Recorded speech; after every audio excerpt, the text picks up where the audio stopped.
Bakasyon na naman, masayang pakiramdam. Mamamasyal ating buong sambahayan. Kasama si nanay, pati na rin si tatay. Maligaya sa ating paglalakbay. Pupunta sa mall, maliligo sa beach, mamamasyal sa park, magpipiknik. Dadalaw kay lolo't lola doon sa aming probinsya. Bakasyon natin ay masaya.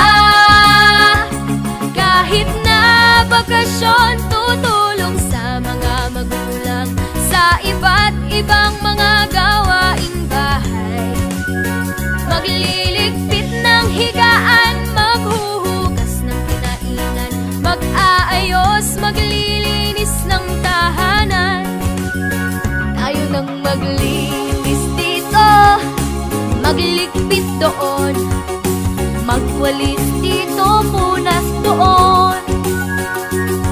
Si ate at kuya tutulong na rin, gagaan lahat ng gawa.